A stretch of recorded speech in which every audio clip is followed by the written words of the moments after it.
And we are back once again with House Intelligence Committee Chairman Devin Nunes. And Mr. Chairman, this is my question as we continue diving into this IG report. You have been asking for these documents from the DOJ and the FBI now for a year. You had a major meeting on Friday and have come up with an agreement that they are going to deliver all of the documents that are left to be delivered to you by next Friday. If you do not get those documents this week by your deadline of Friday, what are you going to do?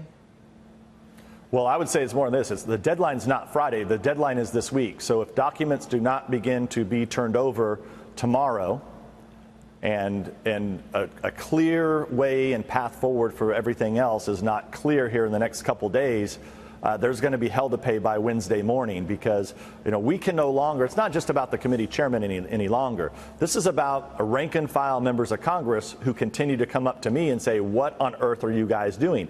I have many members on the Intelligence Committee that are Republicans that are trying to get to the bottom of these issues. They're relying on me to get the documents so that they can complete the investigation that we began. So we are quickly, this is going to go from just myself and a few committee chairmen to all the members of the House of Representatives who are going to begin to take action against the Department of Justice and FBI. Taking action meaning contempt of Congress?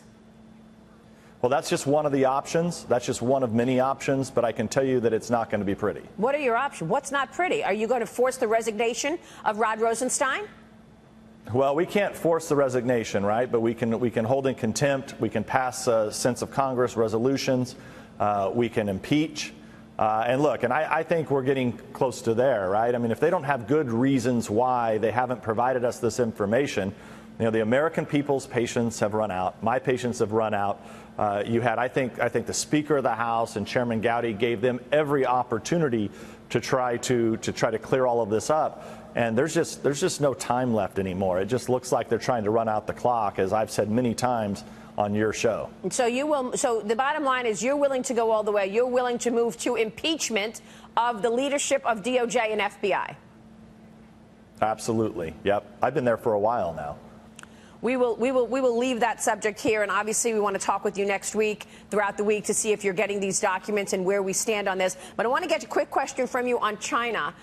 Given the tariffs that the president instituted on Friday, we're waiting to see. I mean, China's already said that it's going to retaliate, but I wrote an op-ed in Real Clear Politics this weekend basically saying forget about having China buying more stuff. The more important issue here is the fact that the Chinese steal our intellectual property, and innovations by Chinese firms can carry benefits far beyond their shores as long as they truly are innovating. Unfortunately, business executives from outside China have found too often that they are required to share their innovations via forced technology or the theft of intellectual property. You are investigating China for similar situation in terms of the military moves, correct? Mm-hmm.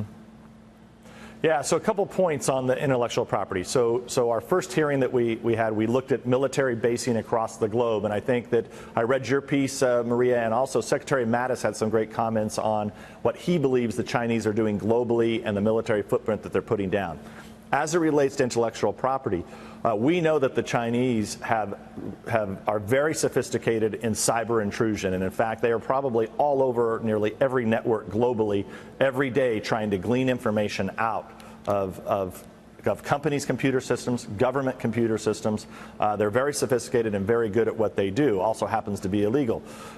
Secondly, what they also do is they buy up companies so that they buy up companies and then they intrude that way so that they can find a way around to go in and get the information and steal it. So these are great innovative ideas that are created in the free market by either ourselves or European countries or other great governments around the world, or great countries around the world that have all these people that come together to innovate, and then to have that stolen by the Chinese government and then put into action and monetized in China is a big problem, and that's what they've been doing for many years, yeah. and that's what your piece in Real Clear Politics actually pointed out. Right. All right. Well, we will leave it there. We'll watch the developments there, because obviously this is unnerving for markets and people want some clarity on where this is going.